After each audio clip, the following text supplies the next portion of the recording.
Ministério da Cultura e Águas do Brasil apresentam o primeiro Flipetrópolis. Arte, literatura, educação e liberdade. Parceria, Prefeitura de Petrópolis.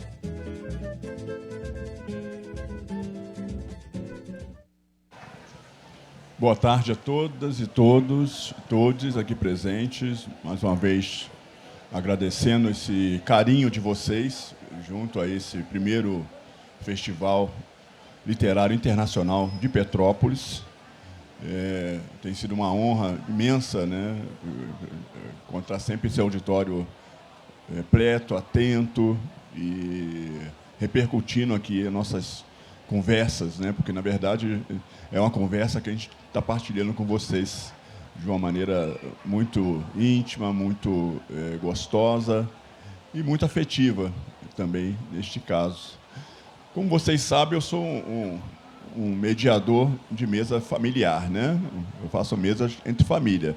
Fiz outro dia com a minha sogra, Paloma Jorge Amado, né? E com meu primo, né? Ricardo Ramos Filho. Então, agora a mesa recente, que acabou de sair daqui, também com familiares Sérgio, Miriam e o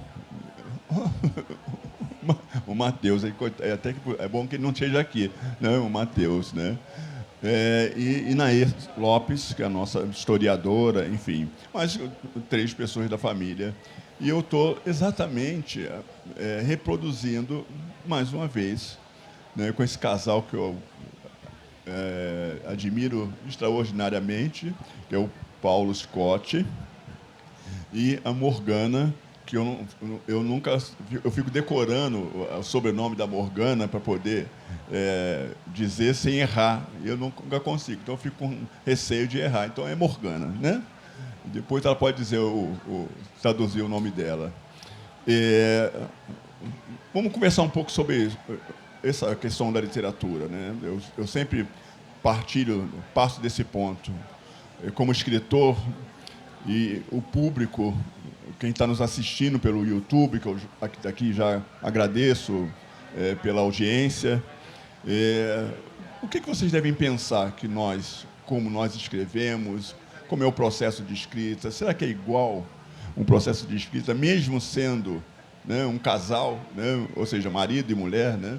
Minha mulher também, de alguma forma, é escritora, né? A Joana Silva, que estava aqui ainda há pouco, né, escreveu um livro sobre a viagem dela e a estadia, quando ela morou na China, e passando pelos 35 países, né, que ela viajou nessa volta ao mundo que ela deu. Então, em casa, a gente está sempre lidando com esses processos de escrever, ler. É muito livro, o porteiro fica meio enlouquecido, né, porque só um casal que recebe livros a semana inteira. Fica imaginando. Outro dia alguém perguntou assim: mas você lê todos esses livros que você recebe e você ganha? Eu digo sim, leio e ainda escrevo sobre esses livros, né? Mas será que todos os livros interessam? Né? Tem uma história interessante. Eu falei, se um livro de 290 páginas tiver uma página interessante, já valeu a pena. Né? Então, pode ser uma palavra, pode ser uma frase, tem alguma coisa que fica na sua cabeça. Então, acho que eu parto por esse princípio. E diante de um casal de escritores, 2 escritores internacionais, né? Ou seja, premiadíssimos. Paulo, traduzido, eu queria depois que você falasse um pouco dos seus livros. E Morgana, né, foi prêmio São Paulo de Literatura, que é um dos maiores prêmios literários, né, do país, ao lado do prêmio Jabuti, ou seja, não é qualquer coisa, e agora está lançando um livro muito especial, é um thriller. A sensação que eu tive ao ler o livro da Morgana é um pouco da sensação, Morgana, de quando eu fui ler o Torturado. Deu uma trava, assim, aquela faca no Torturado, né? Eu penso que, olha aquela faca, assim, parece que ela tá, é em mim que ela está cortando, né? E, no caso da Morgana, quer dizer, já é um livro que te arranca do lugar desse lugar de acomodação, né? A gente, no período do romantismo, você lia um livro que ficava levado com as histórias de amor, mesmo as mais cruéis, né? Histórias de amor sempre vai ter um final feliz, né? E aí a expectativa é sempre muito diferente, né? Muito diversa. Mas o coração começa assim, ó, cada página o coração vai entrando na mata, encontra não sei o quê, encontra um corpo, tem um tiro. Se isso está nas primeiras páginas, vocês podem imaginar o que vai seguir para o meio, para o final do livro. Então, eu adoro spoiler, pode dar spoiler à vontade, mas Água Turva tem um pouco desse papel, né? O Scott, ele tem um livro que talvez seja a obra-prima do Scott, eu acho, que é o Marrom e Amarelo. Acho que o Brasil ainda não entendeu o Marrom e Amarelo, do Scott. Não só porque seja um livro onde fala do âmago, né, da sociedade brasileira, né, disso que a gente chama de mestiçagem, disso que a gente sabe. As pessoas se escondem nessa capa de mestiço, ao invés de assumirem as suas identidades, né? Aí precisa fazer DNA para dizer assim, não, eu tenho 50% de sangue indígena, 50% não sei de europeu. Não é necessário, é só a gente olhar o povo brasileiro ou viajar para algum país europeu ou americano que a gente vai saber quem a gente é. Eu me lembro que teve uma vez que o presidente Sarney foi aos Estados Unidos e o Washington Post tinha publicado uma manchete saudando o presidente negro do Brasil. E ele ficou tão indignado e mandou o ministro das Relações Exteriores tirar satisfações com o jornal. E o jornal falou assim, mas ele é negro. Dentro dos Estados Unidos, ele pode ser branco no Brasil. Mas nos Estados Unidos, a compreensão dele é de uma pessoa negra, nos Estados Unidos. Então, para fazer esse preâmbulo um pouco longo, eu quero agradecer Paulo, Morgana e perguntar vocês, né, porque eu trabalho de frente para a Joana, né, e ela trabalha de frente, e a gente fica mais ou menos, a minha vida de repórter, de jornalista, que não escutava barulho de ninguém em redação, para mim é tranquilo trabalhar com som, com voz, com música, nada me atrapalha.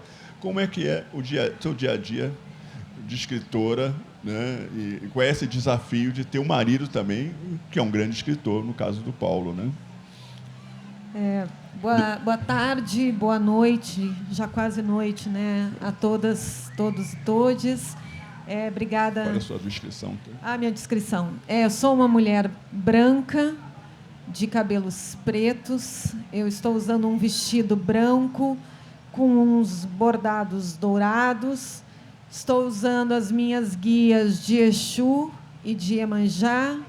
E estou usando uma bota marrom. Tom, meu compadre querido, muito obrigada mais uma Falei vez. que era tudo família, gente. Fomos ao casamento do Tom e da Joana. Isso é uma coisa muito linda, porque são dois escritores que casaram o quê? Há 2 anos, né? 2 anos. E eu e o Paulo, a gente teve essa alegria de estar no casamento deles, que foi uma festa muito linda, por sinal. Antes de eu falar como é a vida nessa residência literária, que é a casa minha e do Paulo, que literalmente a gente fala que a gente vive numa residência literária, porque acho que a gente tem esse privilégio de poder ler o texto do outro antes de qualquer pessoa ler, inclusive partes do texto, inclusive antes mesmo do que nossos editores leem.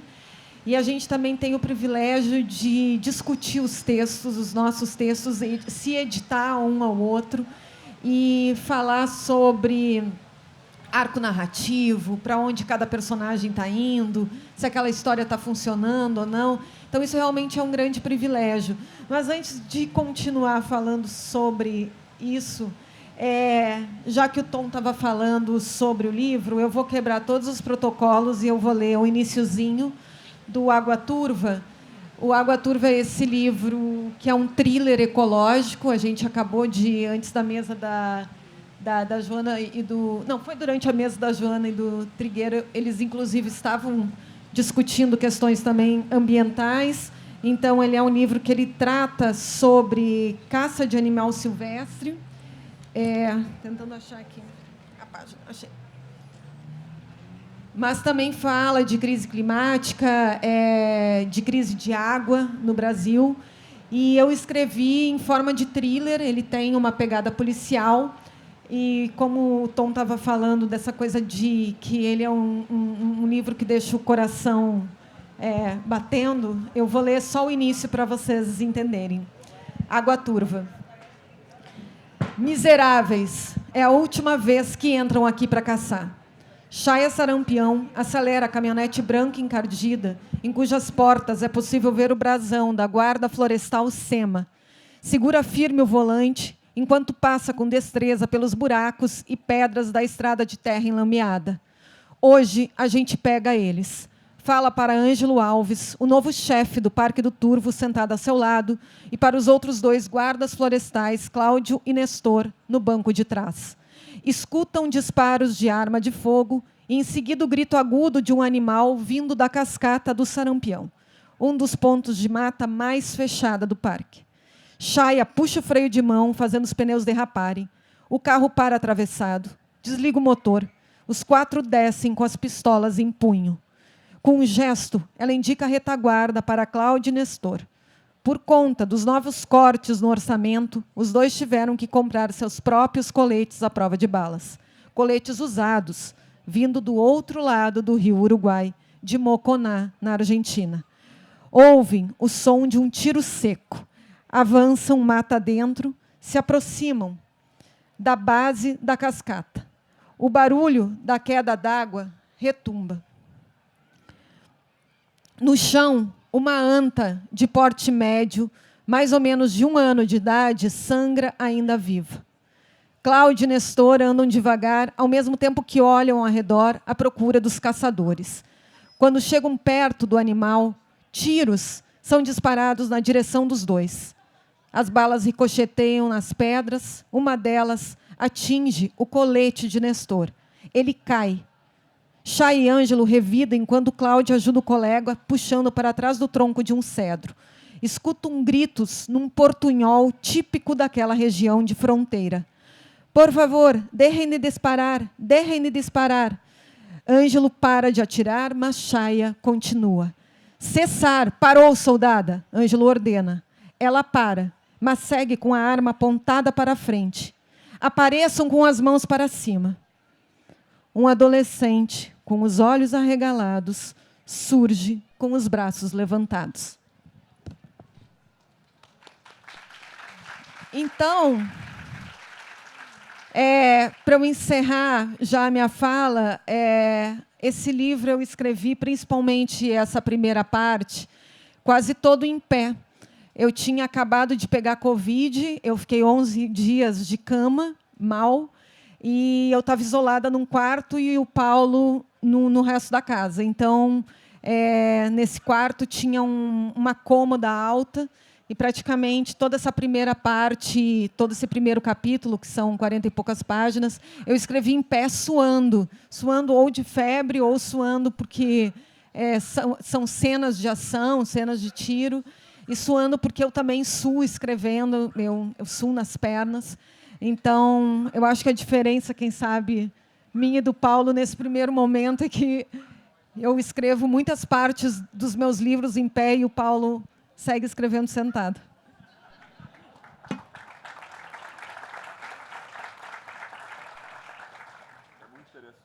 Obrigado. É muito interessante tudo isso e a gente vai ver agora uma outra versão do que é o ato de escrever.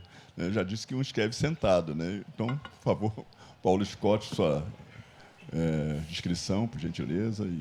Eu sou um homem negro, de fenótipo mestiço. Esse caramelo que aqui no Brasil passa para o branco, quando não é branco, evidentemente, e que tem 1,82 m e estava vestindo um tênis preto e branco, calça jeans, uma camisa social, xadrez, tenho pouco cabelo, estou sem óculos agora, mas eu uso óculos. Eu quero agradecer o convite de ter a oportunidade de participar dessa festa tão maravilhosa. Eu, nesses 20 e tantos anos, eu já fui a tanta festa literária no Brasil e fora, assim, que você meio que já perdeu a conta. E eu acho que a grande divisora, né, das lembranças é quando você, independente se tem cachê ou não, né, se você é bem recepcionado, se você é recepcionado com respeito, com carinho. E esse evento aqui é incrível. As pessoas que participam dela são pessoas muito talentosas e muito sensíveis e humanas. E eu agradeço, então, a meu querido amigo Afonso Borges, Sérgio Abranches, o Léo e Tom Farias, né, pela oportunidade de poder participar desse encontro, né, que tem como propósito a homenagem a duas mulheres para as quais eu declaro meu amor, meu respeito, minha admiração, Conceição Evaristo e Ana Maria Machado. Ana, muito obrigado por tudo que você faz pela literatura, pelo que você representou na minha formação, por todo o exemplo que você abastece frequentemente em relação à postura, o carinho que você tem pelos novos, e isso não tem preço.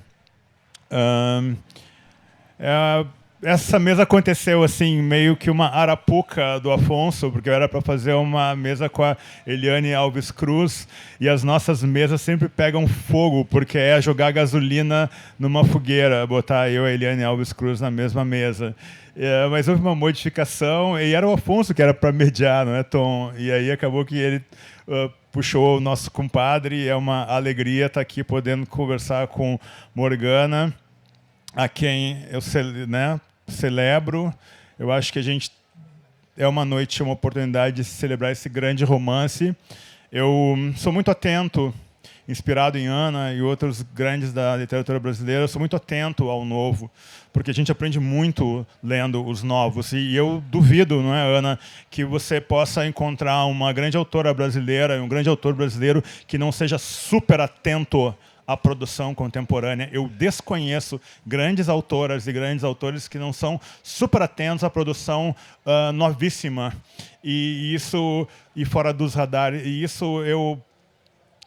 por estar nessa condição de leitor, que é o que me habilita a estar diante de vocês hoje à noite, eu posso lhes garantir que não tem livro na literatura brasileira como o Água Turva. Essas três protagonistas que a Morgana criou num cenário de fronteira, envolvendo um parque né, de preservação ambiental, e a maneira como elas, inimigas e desafetos, né, se juntam em função da proteção, né, de uma coisa que é profundamente ameaçada pela ambição política, pelo capital, pela exploração. Isso que a Miriam Leitão falou muito bem antes da mesa que nos antecedeu. De certa forma, a gente permanece hipnotizado dentro de uma ética da violência invasora.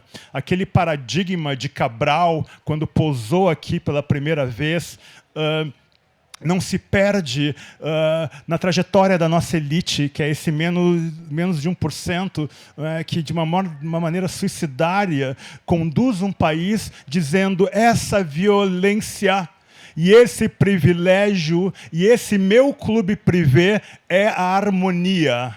É a convenção possível, é a normalidade. As mortes de mulheres, de pessoas trans, de pessoas negras e de pessoas brancas que resistem, porque eu gosto muito quando o Clóvis Moura diz, não é, toda pessoa branca que resiste é tratada como negra nesse país.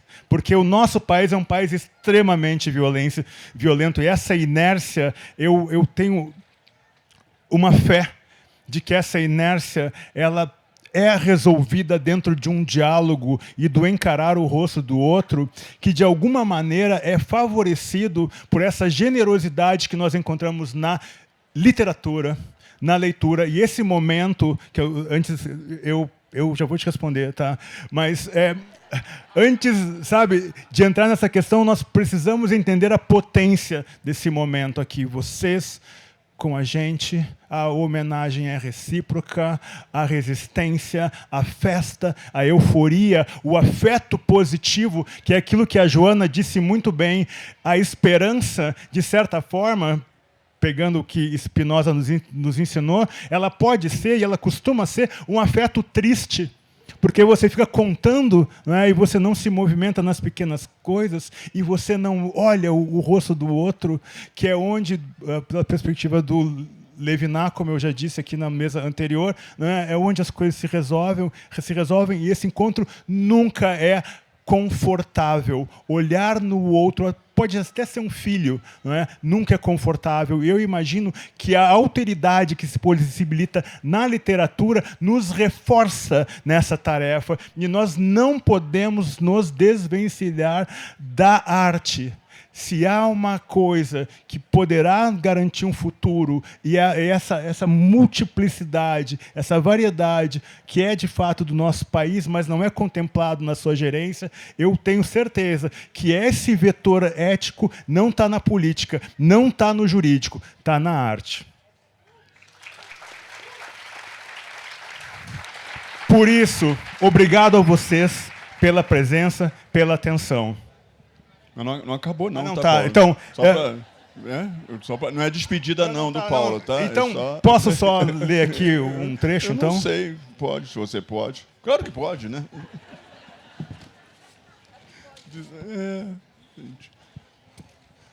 Esse livro, ele está esgotado, ele se esgotou ontem, tá? Mas tem os outros lá. Esse livro é o marrom e amarelo, viu, gente? Posso ler de pé? O Paulo Scott.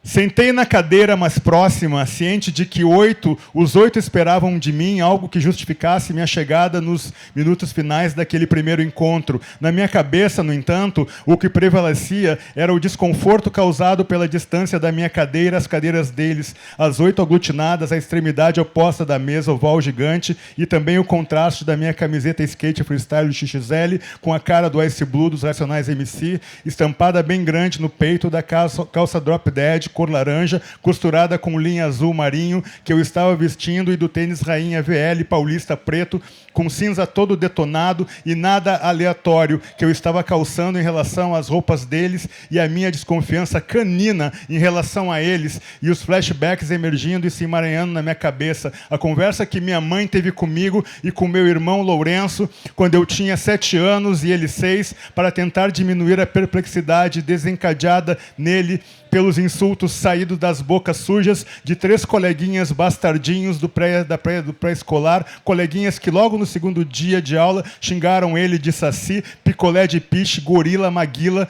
porque numa brincadeira de pega-pega no recreio ele não se submeteu aos comandos deles como uma criança brasileira considerada negra no Código Civil imaginário das crianças brasileiras consideradas brancas, naquele ano de 1963, deveria se submeter às pregações da minha mãe, que passaram a acontecer com frequência ainda naquele ano, 63, porque eu, querendo confrontá-la, querendo responsabilizá-la pela diferença que antes não existia, daquela forma agressiva na minha vida e na do meu irmão, diferença que passou a se repetir nas frases saídas das bocas, não de um trio de capetas irrelevantes da pré-escola, mas de outros alunos, de alguns funcionários e possivelmente até de alguma professora mais descuidada, daquele lugar, frases sobre não sermos irmãos de verdade, irmãos de sangue de verdade, sobre um de nós ser adotado, mesmo ele respondendo, e eu respondendo, como crianças respondiam, entregando tudo que lhes pertencesse. Sim, a gente é irmão de verdade, porque no padrão dos que perguntavam, no padrão de Porto Alegre, no padrão do Brasil, daquele ano de 63,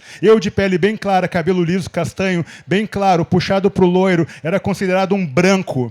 E ele, o meu irmão, de pele marrom escura, cabelo crespo, castanho escuro, beirando preto, embora com o mesmo nariz adunco e médio largo que o meu, e a mesma boca, lábio superior fino e lábio inferior grosso que a minha, era considerado um negro, querendo perguntar para ela de qual raça a gente era, e ela responder que cores e raças não importavam, que no carocinho éramos todos iguais, e eu insistir então, sem dar a mínima para o fato de que nas nossas certidões de nascimento, lavradas no tabelionato tal, nos critérios notariais praticados na década de 1963, no extremo sul do Brasil, tanto eu quanto ele estávamos registrados como sendo de cor mista.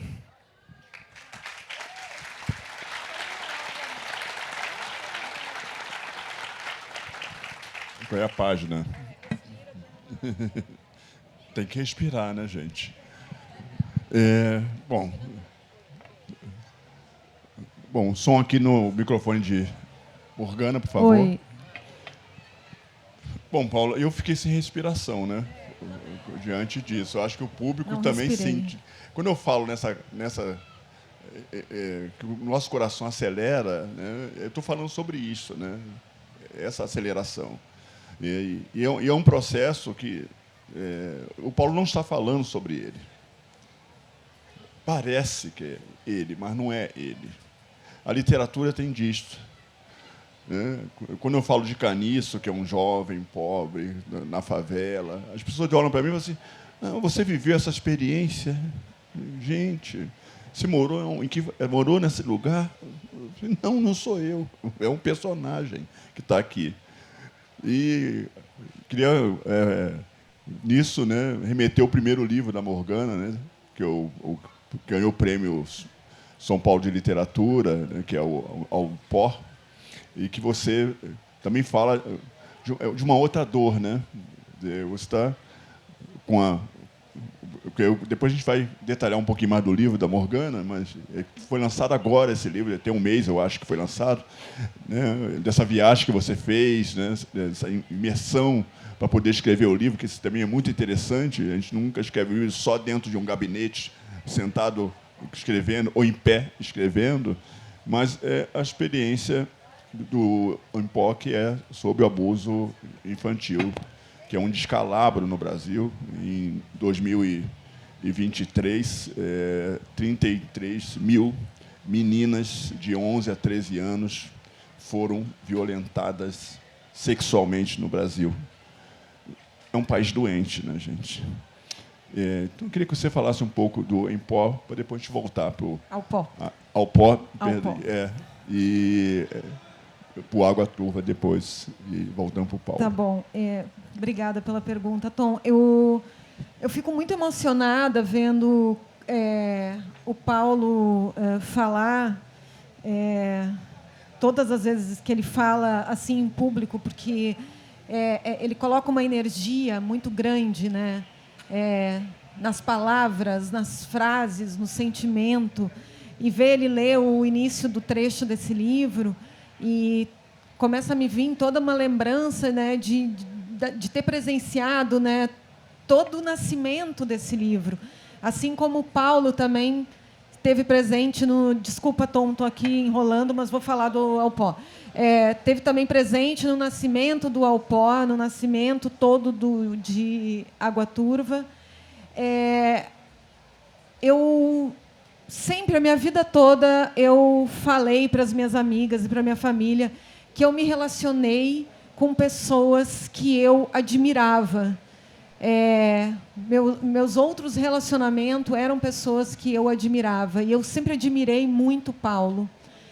E continuo admirando. E eu acho que, se essa admiração ainda não existisse, uma admiração que vem de um sentimento que está além da paixão, que está num amor que vai além da paixão, que vai além de outras coisas. A gente está há 13 anos juntas.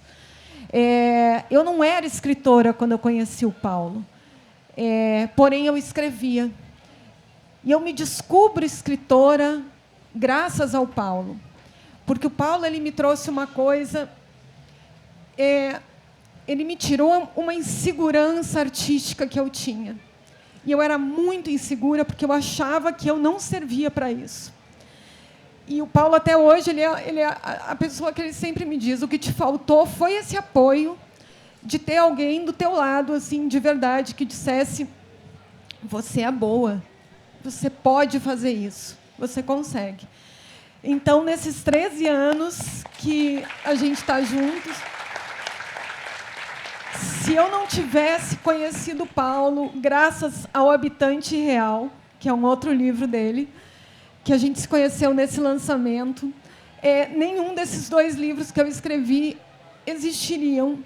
Então, Paulo, eu já te falei isso tantas vezes e eu vou continuar dizendo, eu não seria a pessoa que eu sou hoje se eu não tivesse te conhecido, e eu te amo imensamente.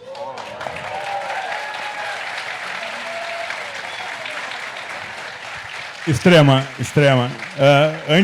Então, assim, gente, olha só. Eu chamo ela de extremosa. Se vocês não sabem o que é extremosa, vejam a flor da extremosa, o que é uma flor... Enfim, eu ia ficar horas falando sobre isso, porque eu chamo ela de extremosa. A Morgana, ela é a pessoa... Morgana, sabe, eu sou muito ansioso e muito apressado. E eu tenho um fascínio por pessoas criativas. E a Morgana é uma pessoa super criativa. E eu fiquei... porque Porto Alegre é uma cidade muito cruel, assim, com quem não está no hardcore, como qualquer cidade é. O Rio também é. A gente morava no Rio aqui. São Paulo um pouco mais flexível, porque é meio terra de ninguém. Mas a questão é a seguinte, Morgana tem muita criatividade e é uma coisa assustadora. E ela tinha uns poemas, umas coisas que ela postava, que eu dizia... Morgana, isso é muito bom, isso é muito forte. Não, isso aqui não é nada. Então, esse nosso convívio, que é uma residência literária permanente, ela se estabelece a partir de uma liga que eu leio também, como Morgana disse, eu não posso definir de outra maneira que não seja como amor. O amor que se manifesta quando eu venho com um texto, um ensaio muito acadêmico, muito prolixo, e a Morgana pega o texto assim, ela pega o texto e ela diz, bom, nessa parte aqui não dá, porque essa parte é... Então, é uma coisa que a gente vai trocando, mas é um negócio que eu não imaginava que fosse possível, porque a literatura entra na minha vida porque eu era um menino muito gago, muito tímido. Ela entra para uma forma de cercar, né, ornamentar a minha solidão. E eu aprendi de uma maneira muito singular a lidar com essa solidão e de resolvê-la na escrita da poesia e depois na escrita da prosa. E a Morgana, ela me surpreende porque eu não imaginei que seria possível conviver com alguém com afeto ético e com amor mesmo, com alguém, e mesmo assim manter essa integridade da solidão. Então eu posso dizer que a gente permanece, porque cada um tem o seu escritório lá em casa, né, numa solidão que se resolve no final de tarde, quando eu saio para comprar alguma coisa, e como a Morgana é roteirista, a gente vê muito streaming, muita série, né? Como eu sou da geração do cinema, eu acabo vendo série com ela e a gente conversa e troca as coisas. Então, eu queria, Morgana, já que você colocou de uma maneira tão linda, eu queria, não lendo um dos tantos poemas que eu fiz para ti, mas lendo uma letra que você adora e que eu aprendi a adorar depois que eu te conheci. Vamos lá. Vou ter que ficar de pé, senão eu vou chorar.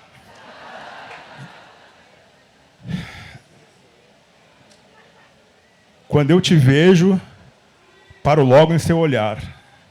O meu desejo é que eu possa te beijar, sentir seu corpo, me abrigar com seu calor. Hoje, o que eu quero é ganhar o seu amor. E fico assim, querendo seu prazer. Eu não consigo um minuto sem te ver. Sua presença alegra meu coração. E a galera faz o quê? Vem, meu amor, me tirar da solidão. Vem, meu amor, me tirar da solidão. Vem para o Olodum, vem para o Pelô. Vem, meu amor, chega para cá, me dá a mão. Vem, meu amor, me tirar da solidão. Vem, meu amor, me tirar da solidão. É que eu amo carnaval, gente. Amo. É o momento mais feliz do ano para mim. Então... Eu vou odiar eternamente o Afonso por isso. Porque Ainda bem esse que eu não é o Paulo Scott que vocês conheceram na quinta-feira. Ainda bem que é o Afonso, né? Mas Ainda bem que você vai odiar o Afonso, né? Eu Afonso, acho Afonso. que Ainda tudo bem que é ele, né? esse desarme que vocês estão vendo aqui, duas pessoas totalmente desarmadas, e o Paulo é uma pessoa muito armada. É muito difícil vocês verem isso. Eu acho que vocês nunca mais vão ver isso também. Provavelmente. Eu ainda sou chorona, sou filha de Iemanjá, sou pisciana, sou chorona. Mas eu acho que de tudo dessa mesa, assim, o que mais eu acredito que poderia ficar, principalmente, eu nunca vou esquecer no final do ano passado, quando o Jefferson Tenório nos falou numa outra feira literária que a gente estava, que ele estava começando a namorar uma escritora. E que eles estavam pensando em morar juntos, e que ele, né, queria saber como tinha sido comigo e com o Paulo. Comigo e com o Paulo foi assim, a gente se conheceu no lançamento dele no Habitante Real, a gente começou a ter uma relação, começamos, enfim, a namorar à distância. Eu morava em Porto Alegre, ele no Rio, e em, sei lá, 5 meses, 6 meses depois, a gente estava morando juntos no Rio de Janeiro. Eu entreguei meu apartamento, eu mandei meus móveis para os meus pais do interior, eu catei tudo em 2 malas e fui morar com ele. E a gente falou isso para o Jefferson. E hoje está aqui o Jefferson e Tayane, estão morando juntos em São Paulo. E gente, que olha, essa boa energia de amor entre escritores passe para todos vocês. gente, olha só, quem é que começar a escrever, começa logo a escrever logo, tá? Logo avisando, começa a escrever logo. Aí já resolve o problema antes de acabar o festival. Mas vamos deixar esse final aí para Morgana falar um pouco para a gente. Sério, Morgana, são muitas questões, né, que você trabalhou nessa construção. Eu queria te perguntar uma coisa que eu nunca te perguntei. Eu vou sair da mesa aqui, deixa eu sentar ali naquele banco. Não, Vou sentar aqui na cadeira. Volta para cá, compadre. Tá, volta para cá. Morgana, essas 3 personagens magníficas, não é de graça que esse livro já vendeu, né, para o exterior, né? Poxa, ele foi contratado pela maior editora alemã, sabe? Vai sair em outros países, né? É um sucesso, né? Eu queria essa composição das personagens, Morgana. Conta para nós um pouco do teu roteiro, do teu segredo, né? O quanto de, né? Segredo não. Temos 5 minutos, tá? Viu, Morgana? Segredo não. Então, rapidamente, Chaya, Olga e Preta, essas 3 personagens, elas são muito diferentes entre si, mas o livro ele trata assim muito de uma amizade que nasce entre 3 mulheres, uma amizade que nasce entre 3 pessoas tão diferentes. Fala principalmente da amizade entre mulheres. Eu quis que o livro tivesse isso, esse amor que vem da amizade entre mulheres. Então, o livro, né, ele fala também de resistência, de luta de povos, de luta de comunidades que querem defender o seu chão, que querem defender a sua terra, e que, para isso, também precisam defender o meio ambiente, precisam defender aquilo que é mais precioso para todos nós, que é o meio ambiente, os nossos recursos naturais. Então, o livro ele também tem essa coisa social, porque ele trata dessas comunidades que vivem ao redor do Parque Estadual do Turvo, que é um parque que existe no sul do Brasil, na fronteira com a Argentina. Ele é um parque ainda muito pouco conhecido, mesmo sendo o primeiro parque estadual, a primeira unidade de conservação do sul do Brasil. Ela foi criada em 1953, esse parque. E eu espero que, com a leitura desse livro, não só essa mensagem do amor que nasce da amizade entre mulheres, da resistência social, da resistência política, de comunidade que vive na fronteira, mas que também leve as pessoas a querer conhecer esse lugar, porque é um lugar, como eu falei na outra mesa, eu venho de um lugar muito pobre. Ele era muito pobre na época dos meus avós, que estão presentes nesse livro. O caboclo leiteiro, que está presente nesse livro, o sarampião, o caboclo que tem a oração dentro do livro, que as pessoas rezam para ele, é a minha família, Naquela época era uma região na época dos meus avós era uma região muito pobre e que vivia de caça de animal silvestre. Na época dos meus pais era uma região muito pobre e que vivia da caça de animais silvestres. E hoje meus irmãos que nascemos lá, minha sobrinha de 5 anos que nasceu lá, continua sendo uma região muito pobre, só que hoje com uma luta contra a caça de animais silvestres. Então, assim, tem uma esperança, não só no livro, mas também tem uma esperança real que acontece naquele lugar. A gente tem pessoas engajadas na luta ambiental, guardas florestais, pessoas que trabalham em prol do meio ambiente, em prol da defesa dos animais, que estão até hoje lá lutando e trabalhando por esse lugar. Então, ele é um livro que eu pesquisei durante 2 anos, escrevi durante mais 2, então foi uma pesquisa muito intensa para escrever esse livro. Eu não conseguiria escrever sem essa pesquisa, mas, ao mesmo tempo, também tem muita coisa que foi vivência, que foram histórias que a minha família e meus avós contaram. Então, eu espero que vocês, ao lerem o livro, também fiquem entusiasmados para irem conhecer o maior salto longitudinal de queda d'água do mundo, o Salto do Yucumã, que fica nesse lugar, e o livro termina com uma cena no Salto do Yucumã. Maravilha. Alguma palavrinha, Paulo? Eu posso falar alguma coisa, Paulo? Não, eu só queria ler a oração do Sarampião, pode ser? Já que a Morgana, eu conheço ela, ela vai ficar tímida de ler. Se vocês comprarem esse livro, vem com o Santinho. Se bem que eu não sei se o Santinho tem aqui, né? Porque eu sou filho de bruxa e a Morgana é bruxa, né? Então, cercado de energias, protegido. Ela fez essa... Morgana tem esses poemas, orações dela, que são... Poxa, ela criou esse poema. Oração para Sarampião. Arrê, Sarampião. Arrê, arrê. Caboclo, arrê. Protege o turvo, chão altar de tudo. Homem fé. Na mata, cura a terra, cura a água, cura Sarampião. Arrê, arrê, arrê. Maravilha.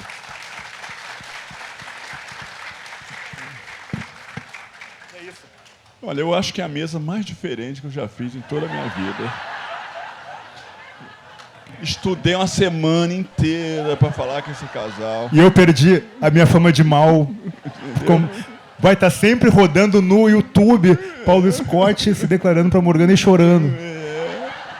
Vai ser o que mais vai viralizar, né? Eu achei ótimo.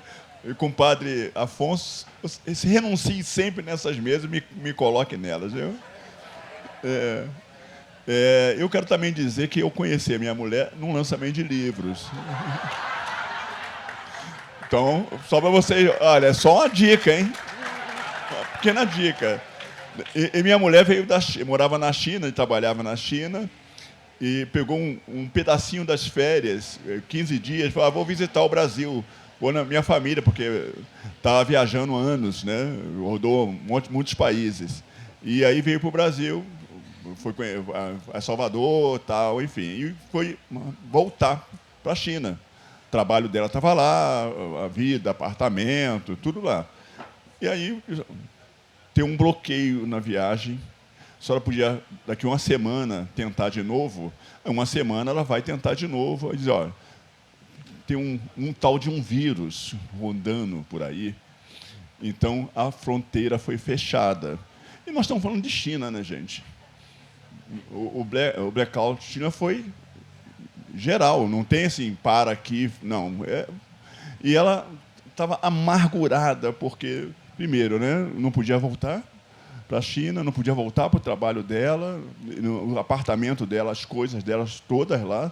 Ainda tem muita coisa dela na China, ainda hoje, porque não consegue trazer tudo de lá. E aí, nessa amargura toda, vai um lançamento de um livro, porque ela começou a ir a São Paulo, onde eu moro, vai um lançamento de um livro, ela chega no dia 2 de abril e vai no lançamento no dia 8 de abril.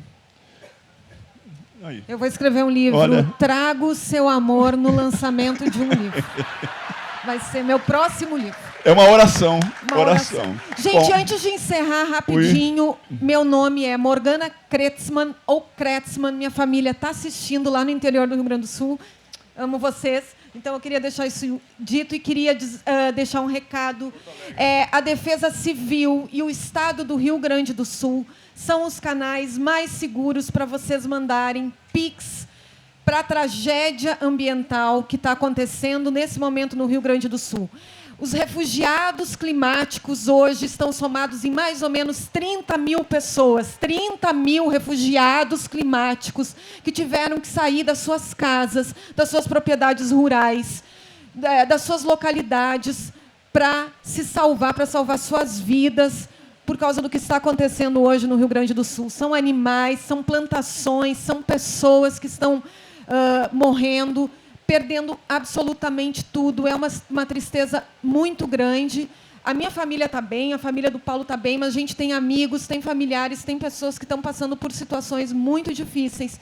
E esse é o momento da gente esquecer todas as divergências políticas e pensar no Rio Grande do Sul, olhar para o Rio Grande do Sul e lembrar que eles estão precisando, sim, da gente. Obrigada, uma boa noite a todos. Bom, boa noite. Boa noite a todos. Quero agradecer imensamente ao meu compadre Paulo e a minha comadre Morgana. Eu não, eles, tá?